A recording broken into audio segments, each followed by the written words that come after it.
Olá, seja muito bem-vindo à aula 2. Se você está aqui, eu acredito que você tenha interesse pelo tema de saúde intestinal. Pode ser que você sofra com alguma alteração da saúde intestinal, né? Você pode ser uma pessoa constipada, que tem dificuldade para evacuar.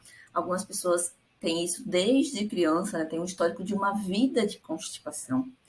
Ou então você tem um filho, um parente, algum conhecido que sofre com isso, ou ainda tem uma diarreia estranha que começou na vida adulta, que você não sabe o que você já fez uma colonoscopia, já procurou um gastro, tem distensão abdominal, come algumas coisas e se sente empachado, com arroto, com diarreia, enfim, essas coisas que ficam sem diagnóstico, né? Muitas vezes sem diagnóstico.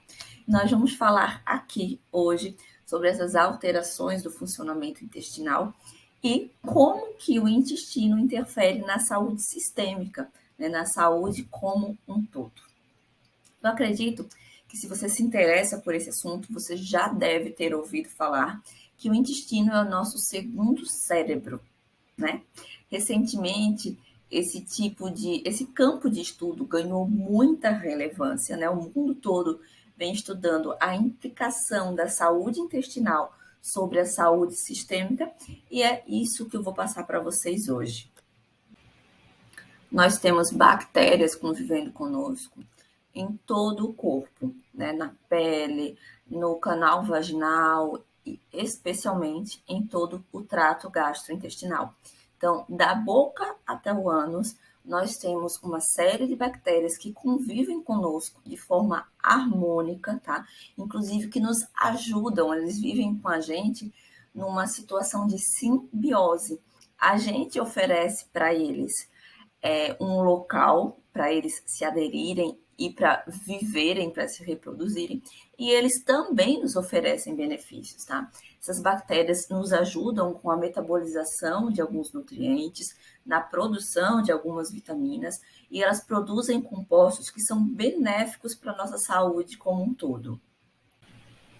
Como eu disse, nós temos bactérias, né, em todo o nosso corpo, mas o tipo e a quantidade de bactérias difere da localização.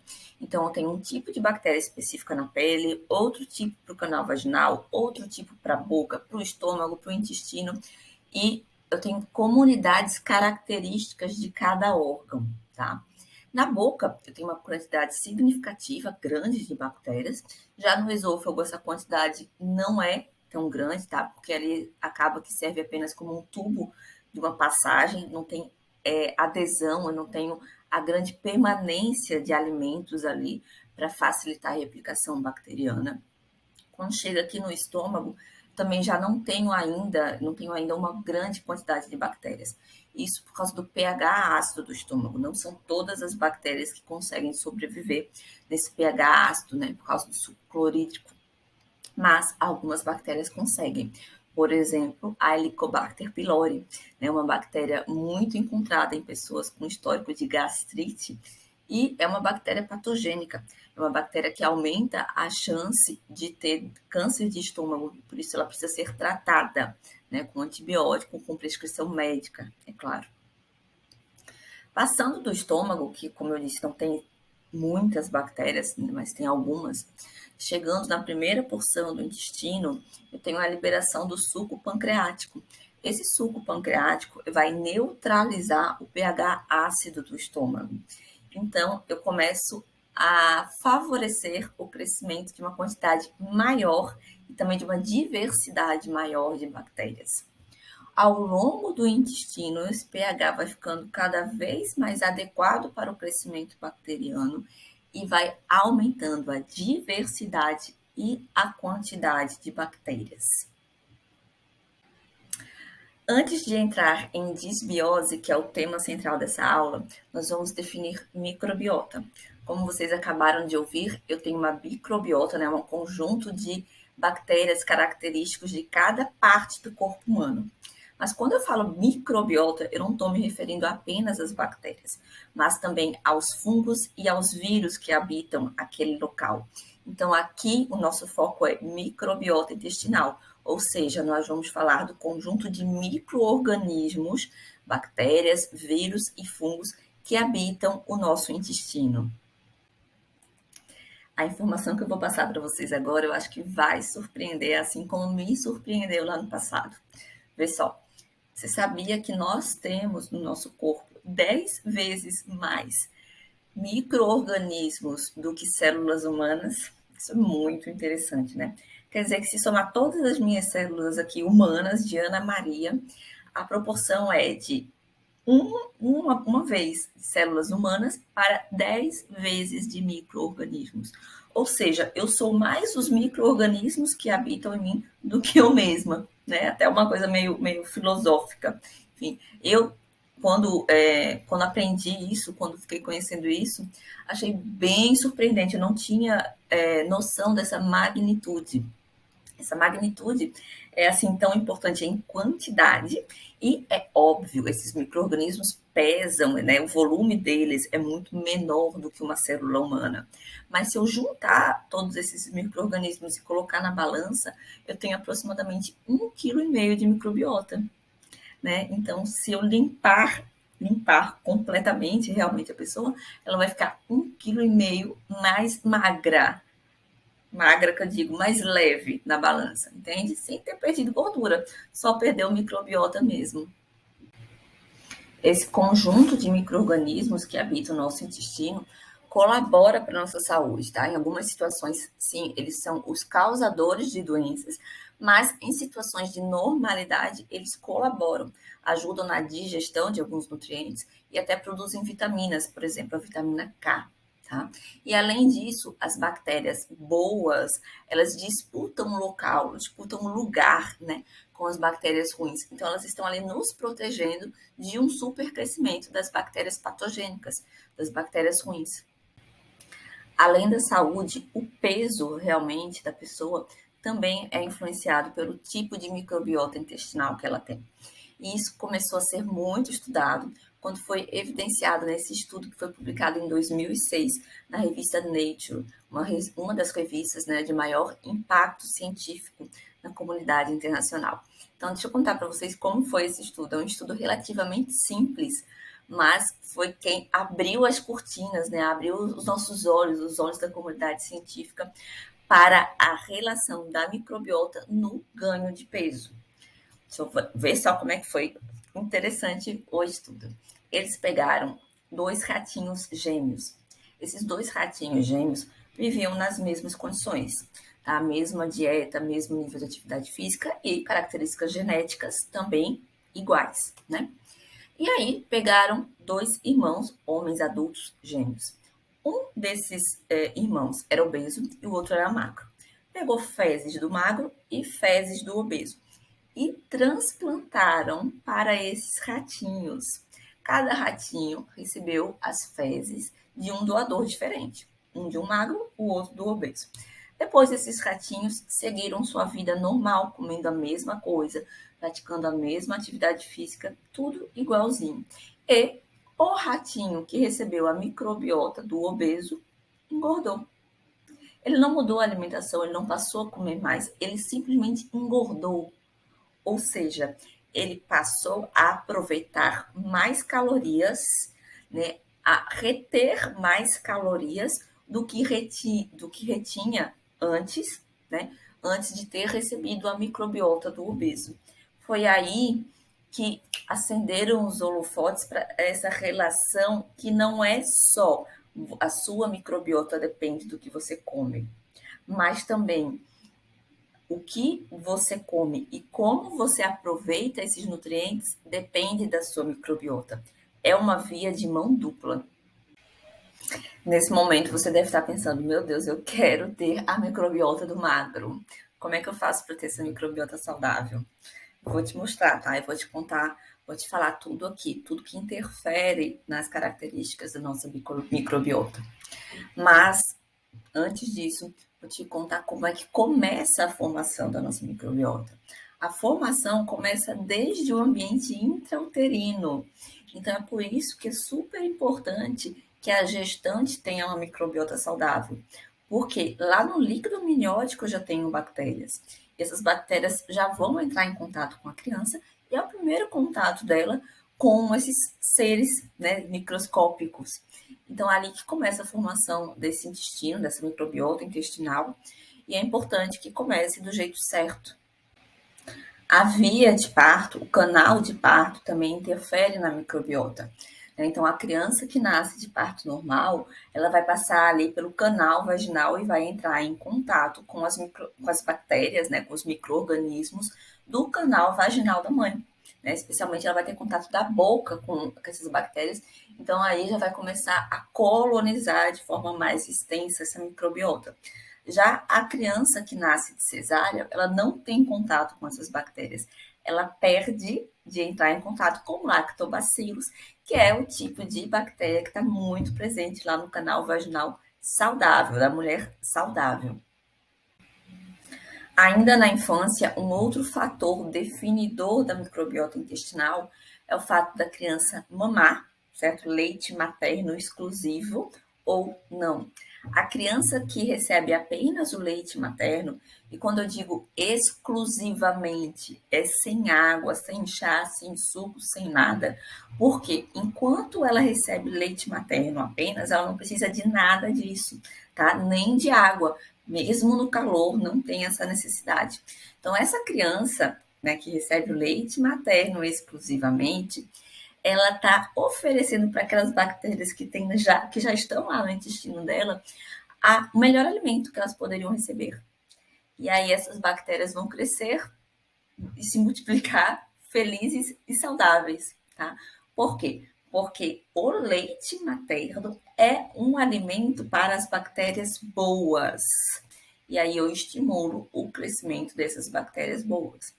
As fórmulas infantis, por melhor que seja, ainda que você tenha condições de comprar a fórmula mais cara do mundo, a fórmula que mais se aproxima do leite materno, né? Porque o que é uma fórmula infantil boa? É uma fórmula infantil muito parecida com o leite materno, tá? É isso que é a definição de uma boa fórmula infantil. Então, mas mesmo assim, mesmo que seja a melhor fórmula infantil disponível no mercado, ela ainda não é o leite materno. Tá? O leite materno é o padrão ouro, é o melhor alimento que você pode dar para sua criança, pensando em nutrição, pensando em carinho, em afeto, em relacionamento mãe e filho e também em relação a uma microbiota saudável.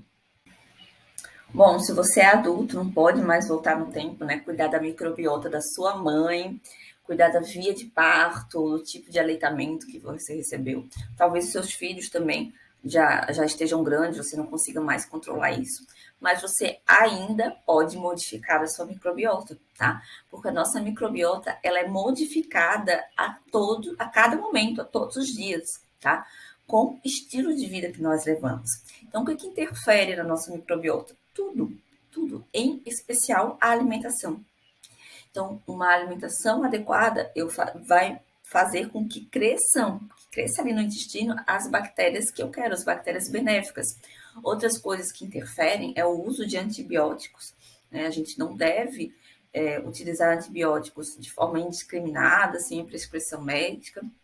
O fumo, o estresse, o consumo de água, de álcool, a poluição mesmo ambiental, os agrotóxicos das comidas, o sedentarismo, né, que é outro fator de estilo de vida que pode e que deve ser modificado se você quer melhorar a saúde da sua microbiota intestinal. Por mais que você leve uma vida perfeita, você ainda vai ter alguma quantidade de bactérias patogênicas, de bactérias que não são bacanas, né, vamos dizer assim.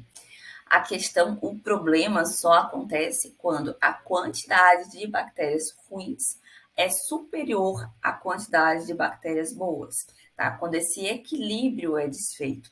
E aí eu tenho o que a gente chama de disbiose.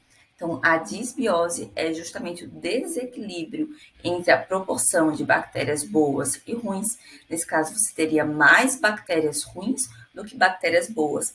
E aí começam a aparecer os sintomas da disbiose. A disbiose é muito comum em pessoas que levam uma vida estressante, que não se alimentam bem, que fazem uso contínuo, regular de álcool, que fazem uso de antidepressivos, antiácidos, analgésicos com frequência. E os sintomas são bem variados. Vai desde uma distensão abdominal, então aquela barriga que cresce assim de uma hora para outra, fica desproporcional, né? Gases, especialmente gases fétidos, alteração na consistência das fezes, tá? Tem gente que tem simplesmente constipação, o intestino prende, e outras pessoas que o intestino fica alternando entre diarreia e constipação. O mau hálito também é uma característica da disbiose, e especialmente as dores abdominais, do tipo cólica ou não, tá? Pode ser, tem gente que refere cólica ou apenas umas dores difusas que atrapalham, que são um ponto que fazem normalmente a pessoa buscar um serviço de saúde para ter um diagnóstico.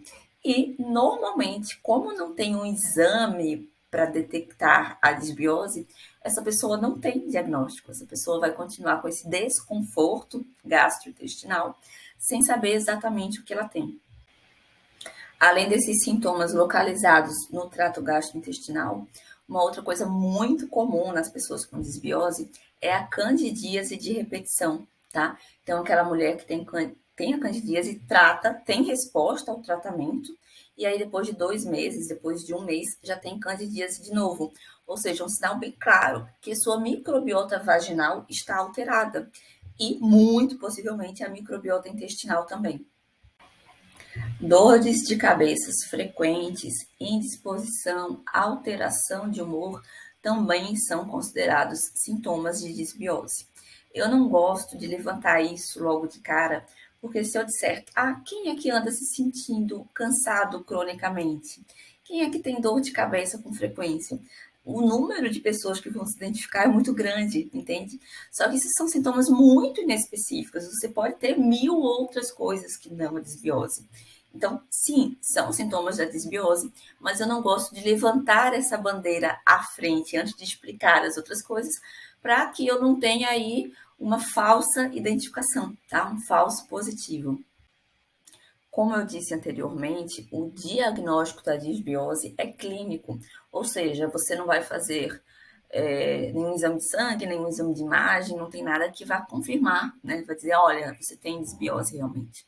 Existe um teste, né? Um teste para avaliar a microbiota intestinal, que é feito a partir da análise das fezes mesmo, e que a gente vê a composição daquela microbiota. Inclusive, eu tenho isso em consultório, eu tenho essa possibilidade em consultório. Mas não é uma coisa que eu nem ofereço muito, porque eu acho extremamente caro para a resposta que ele nos traz, entende? Então, uma pessoa com os sintomas clássicos de disbiose merece ser tratada. Ela só vai ganhar com o tratamento, tá? Não preciso fazer ela pagar R$ 3.000 em um teste para saber quais são as bactérias que estão lá no intestino dela. Não faz sentido isso para mim, né? Na minha cabeça isso não tem relevância, não tem tanta importância. Então, eu deixei para vocês um material em PDF com um checklist da disbiose e você vai ver quantas daquelas afirmações são verdadeiras, né, para você, quais são queixas reais do seu dia a dia. E aí a gente vai ter já uma boa noção se você tem disbiose ou não. Eu sei que você deve estar se perguntando ainda, sim, mas como é essa relação? Como é que a microbiota, como é que tem lá no meu intestino, interfere na minha saúde mental? Interfere no meu peso, na minha chance de ter diabetes, Parkinson, câncer, tudo isso. Vou te explicar agora, tá?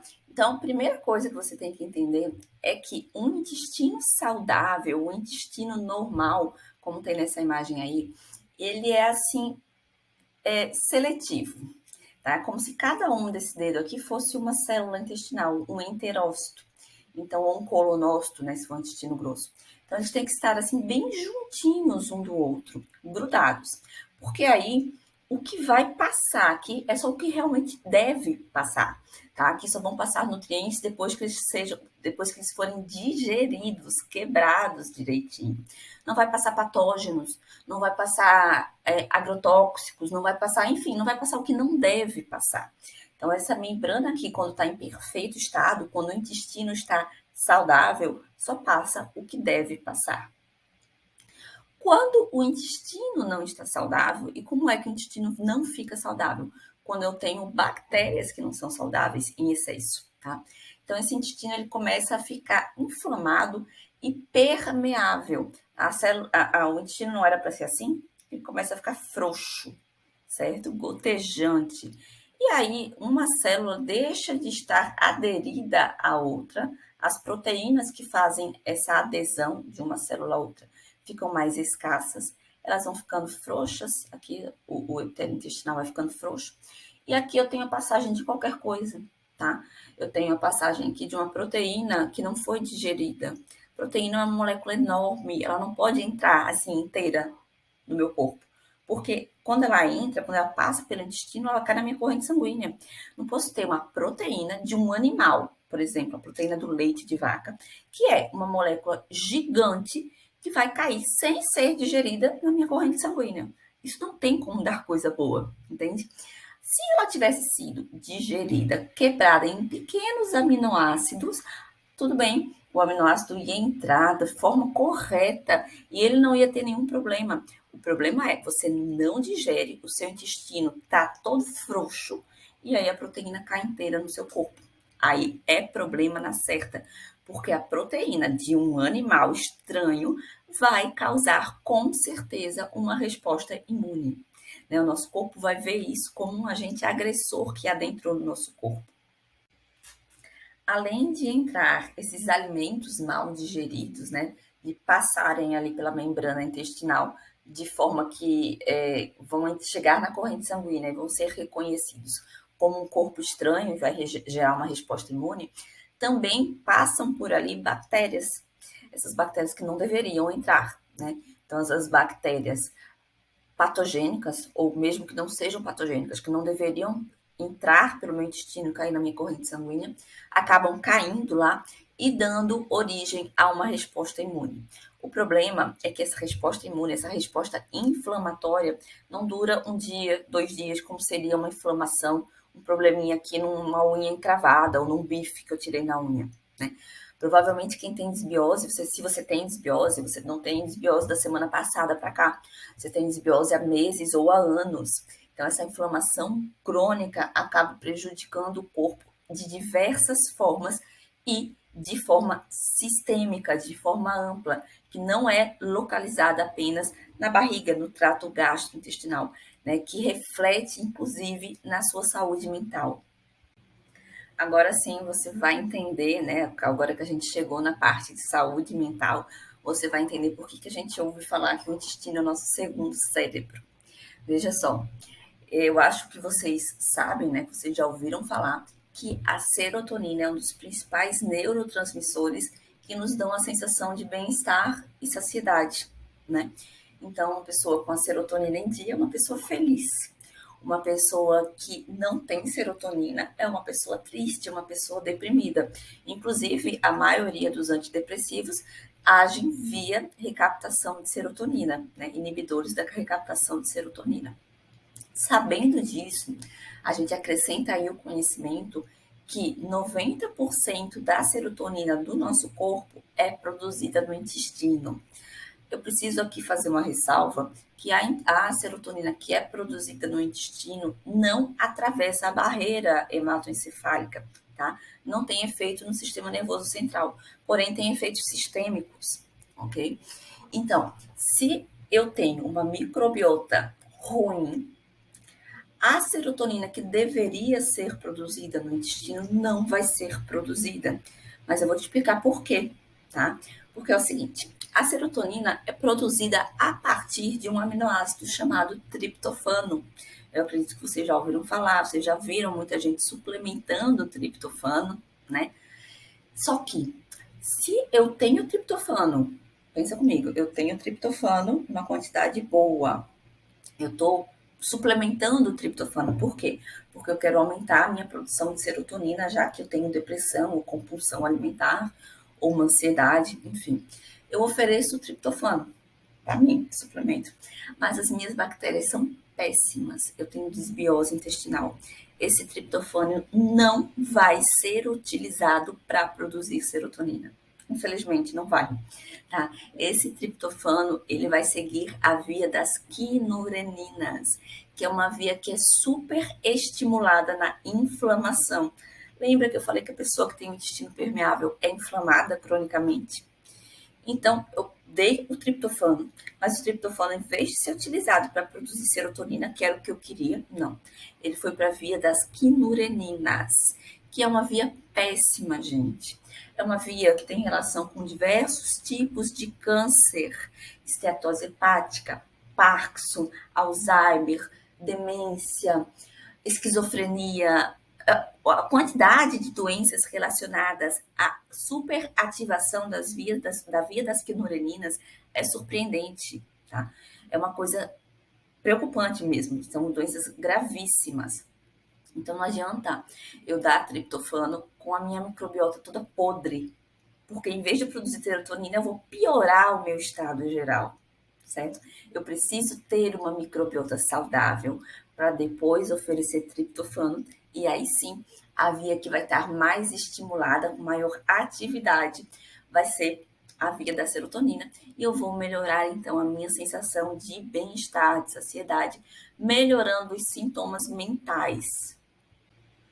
Também existe uma relação direta entre disbiose e compulsão alimentar.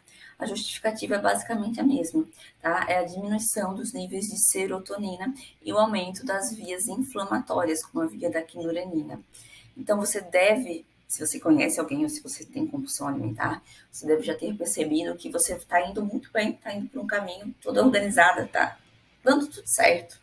E aí, quando você comete um deslize, depois você cai ladeira abaixo e fica bem mais difícil para voltar para os trilhos, né? Então, imagina isso bioquimicamente. Você está com o intestino ok porque você está fazendo uma dieta saudável por algum tempo. Então, você está vivendo bem, está sendo mais fácil de controlar aquele seu impulso por comer. Até que você abre uma pequena exceção. Quando você abre essa pequena exceção, você come torta, você toma sorvete, que são alimentos ricos em gordura saturada, que são um dos principais causadores da desbiose. Então, você modifica rapidamente o tipo de bactéria que habita o seu intestino. Quando eu digo rapidamente, é rapidamente mesmo. A sua bactéria, a sua microbiota se modifica até 14 horas após comer o alimento, tá? Isso não demora, não precisa passar uma semana comendo mal, não. Basta uma refeição. Então, a sua microbiota vai ser modificada para pior. E aí, depois você tem muito mais dificuldade para voltar para o trilho. É um episódio de permissão que leva a uma sequência de episódios de compulsão alimentar. Em relação ao ganho de peso propriamente dito, sem alteração do consumo alimentar, que é o que aconteceu com aquele ratinho que eu falei para vocês lá no estudo de 2006, a gente tem algumas justificativas, tá? São algumas vias metabólicas que são alteradas. Eu vou falar por alto aqui, tá? E aí, se vocês quiserem algum material mais científico, especialmente sobre a via das quinureninas, sobre o metabolismo dos triptofanos, que foi o que eu estudei no meu doutorado, eu posso passar para vocês esses artigos super recentes, publicados em revistas de altíssimo impacto, tá? Mas que eu não vou, obviamente, me adentrar numa aula de biologia molecular aqui nesse curso, não é meu objetivo. Mas vamos lá. Essas bactérias, quando tem bactérias boas no meu intestino, eu tenho a produção de ácidos graxos de cadeia curta, tá? Como é isso? A bactéria metaboliza fibra, tá? A fibra que está na minha dieta. E aí, dessa metabolização, ela produz ácidos graxos de cadeia curta, que é o que está nessa imagem como AGCC, tá? Esses ácidos graxos de cadeia curta, eles são combustíveis para o intestino. Eles deixam o meu intestino saudável. Quando eu digo saudável, eu digo eles todos juntinhos, que não permite passar nada que não deveria passar. Então, isso é um dos pontos. Esses ácidos graxos de cadeia curta também aumentam a liberação de hormônios sacietógenos, hormônios que vão me dar a sensação de bem-estar, de saciedade com mais rapidez. Então, não vou precisar comer tanto para me sentir satisfeita, tá? Além disso, eles diminuem a motilidade intestinal. Então, a comida vai ficar mais tempo ali, tanto no estômago quanto no intestino, e eu vou me sentir satisfeita, saciada por mais tempo. Quando eu não tenho um perfil de bactérias tão bons assim no meu intestino, eu tenho um bloqueio da MPK. E, como eu disse, eu não vou entrar nessas vias metabólicas, mas a MPK é uma das enzimas relacionadas à oxidação, à quebra de ácidos graxos. Ou seja, se eu bloqueio a oxidação de ácidos graxos, eu dificulto a perda de peso, eu dificulto a queima de gordura. Além disso, as bactérias, né, quando caem lá, aquele intestino que está permeável, quando aquela bactéria cai na minha corrente sanguínea, eu já comentei com vocês que isso tem um estímulo a uma sinalização de inflamação. Essa inflamação também estimula o ganho de gordura, tá? A dificulta a oxidação dessas gorduras. E aí, mais um motivo. Outra coisa que relaciona diretamente a microbiota à obesidade, ao ganho de peso, mesmo sem alterar o comportamento, tá? É a inibição do FIAF. O FIAF é um ativador da lipase lipoproteica, tá? Uma das enzimas que quebram a gordura que você tem lá armazenada. Então, se eu tenho a inibição do FIAF, eu não tenho quebra de gordura, mesmo com déficit calórico. Então, você está fazendo dieta, você está comendo menos, mas você não está perdendo peso, porque sua microbiota não está organizada, entende? Então, por esses motivos que eu trouxe aqui de forma superficial, tá? É que mesmo que não tenha interferência no comportamento, a microbiota é um determinante do ganho de peso. E é por isso que eu digo, não é uma simples conta, quanto você come, quanto você gasta. Se fosse simples assim, meu Deus, eu não precisaria ter estudado tanto, você não precisaria procurar profissionais capacitados, você não faria tantos tipos de dieta para tentar emagrecer. Não é simples assim, tá? A coisa é bem mais complexa. A gente está falando aqui de saúde, de ser humano, de biologia molecular. Saúde não é matemática. A essa altura do campeonato, eu acredito que você já tenha suspeitas, né, se você tem ou não disbiose. E na próxima aula eu vou ensinar como que você pode fazer para modificar essa microbiota, para tratar a sua disbiose. Porque sim, a gente consegue tratar isso. E eu quero, antes, né, de te ensinar isso, dizer uma coisa, que não é o tipo de doença, até mesmo porque não é uma doença, não é o tipo de coisa que você trata e pronto, está tratado. Não é assim, tá? A gente vai tratar o nosso intestino, modificar o tipo de bactéria que habita no nosso intestino, pelo menos a proporção entre essas bactérias, né? Deixando com que as bactérias boas sejam mais prevalentes. E aí a gente tem que dar continuidade, a gente tem que dar condições de sobrevivência para essa bactéria boa. Então, eu tenho que me alimentar bem, eu tenho que ser ativo, fisicamente ativo, eu tenho que evitar estresse, né? Eu sei que aí não tem um botãozinho para você dizer liga e desliga o estresse, mas enfim, medidas de manejo do estresse, de gerenciamento do estresse. A gente não foge do estresse, a gente gerencia o estresse, né? Enfim, ter um estilo de vida o mais saudável possível para que a sua microbiota permaneça saudável. Porque se você fizer todo o tratamento, mudar o estilo de vida por um mês, você vai ver todas as melhoras dos sintomas. Mas quando voltar a ter um estilo de vida que é propício à desbiose, a sua desbiose vai voltar, tá? Na próxima aula, então, vou te explicar bem direitinho como fazer para ter um intestino saudável, que vai refletir em todos os campos da tua vida.